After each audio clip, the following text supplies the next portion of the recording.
বিসমিল্লাহির রহমানির রহিম। দেশ এবং প্রবাস থেকে মুহূর্তে যারা দেখছেন সবাইকে আসসালামু আলাইকুম। আজকে আপনাদের স্বাগতম জানাচ্ছি আমাদের ধর্মীয় যে রমজান মাসের যে সিয়াম সাধনের ইফতারের ঠিক আগ মুহূর্ত দোয়া কবুলের সময়, সেই ভালো একটি সময়ে আপনাদেরকে অভিনন্দন জানাচ্ছি। একটু পরেই ইফতার শুরু হবে।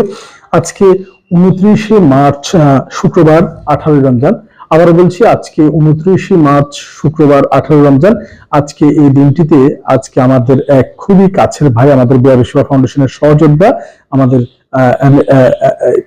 ওমান প্রবাসী, চাঁদপুর কচুয়ার কৃতি সন্তান উত্তম কুমার সাহা বা ইউকেএস উত্তম দাদা, ওনার স্পন্সরে আজকে আমরা আমাদের এই ইফতার আয়োজন এবং রাতের ডিনার দুটিরই সমন্বিত আয়োজন করেছি। ওনাকে স্পেশালি ধন্যবাদ জানাচ্ছি।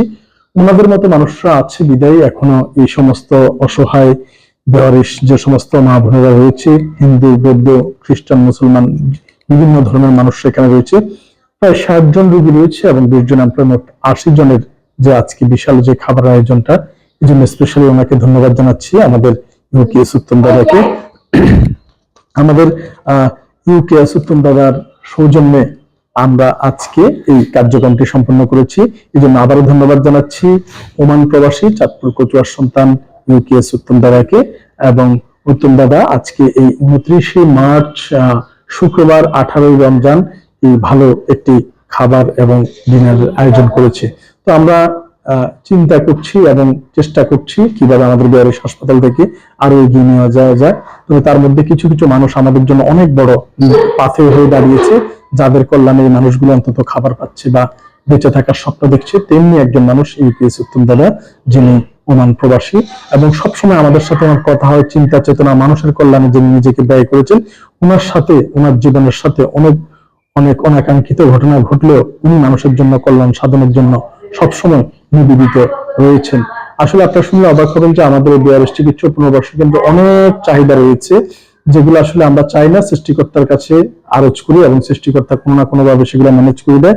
তো এরকম অসংখ্য মানুষ চেষ্টা করে জড়িত থাকে, তার মধ্যে অন্যতম একজন আমাদের উত্তম দাদা, এই উত্তম কুমার সাহা দাদা। ওনার কল্যাণে আজকের এই খাবারের আয়োজনটা এবং সৃষ্টিকর্তা যাতে ওনাকে উত্তম যাজা দান করে। এবং আমরা দেখতে পাচ্ছি আমাদের ইফতারের সময় এই সুন্দর আয়োজন এবং ডিনারের আয়োজন, খাবার সবকিছু ওনার পক্ষ থেকেই অ্যারেঞ্জমেন্ট করা হয়েছে এবং চলমান রয়েছে। ওনার জন্য আপনারা সবাই দোয়া করবেন, ভবিষ্যতে যাতে উনি ওনার এই কার্যক্রম আমাদের সাথে অব্যাহত রাখতে পারে কিংবা সম্পৃক্ত রাখতে পারে। আমরা যতটুকু জেনেছি যে উনি সবসময় মানুষের মঙ্গলের জন্য কাজ করে থাকে এবং ওমান প্রবাসী কোনো বাংলাদেশি মানুষ যদি কোনো সমস্যা পড়ে থাকে সর্বোচ্চ সহযোগিতা এবং হেল্প করে। এবং আমরা দেখতে পাচ্ছি আমাদের এই মানুষগুলোকে দেখার কেউ নেই, তারা নীরবে নিরবিচ্ছিন্ন ভাবে এখানে একাকী বসে থাকে।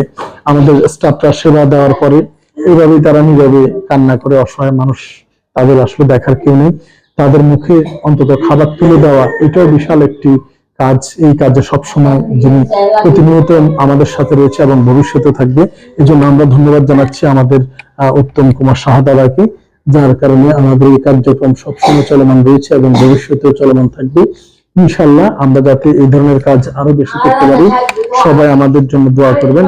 আল্লাহ পাক আমাদের তৌফিক দান করুক এই সমস্ত মানুষের পাশে দাঁড়ানোর। আমরা দেখতে পাচ্ছি তারা খুব তৃপ্তি সহকারে খাচ্ছে এবং তাদেরকে এই খাবারগুলো দেওয়া হচ্ছে এবং এই খাবার নিয়ে তারা সন্তুষ্ট। এবং আমরা যাতে এই কাজ সবসময় পরিচালিত করতে পারি।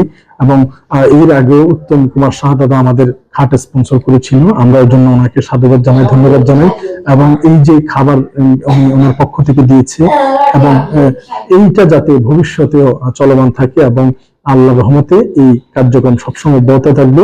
স্পেশালি আমরা আবারও আমাদের সহযোদ্ধা, আমাদের প্রিয় ভাই, ধন্যবাদ জানাচ্ছি ইউকেএস উত্তম দাদাকে, যিনি চাঁদপুর কচুয়ার একজন কৃতি সন্তান এবং ওমান প্রবাসী, আমাদের জন্য একটা খুবই ভালোবাসার মানুষ এবং ভবিষ্যতে যাতে উনি এই ধরনের কাজে থাকতে পারে, সবাই ওনার জন্য দোয়া করবেন। ইউকেএস উত্তম দাদা বা উত্তম কুমার শাহ দাদার এই মানবিক কল্যাণ যেন আমরা সবাই সারথি থাকতে পারি, উনি, আমি, আমরা সবাই মিলে যাতে একটি মানবিক বাংলাদেশ গড়তে পারি। ধন্যবাদ সবাইকে। বাংলাদেশের একমাত্র বিআরএস হসপিটাল থেকে আসসালামু আলাইকুম ওয়া রাহমাতুল্লাহি ওয়া বারাকাতুহু।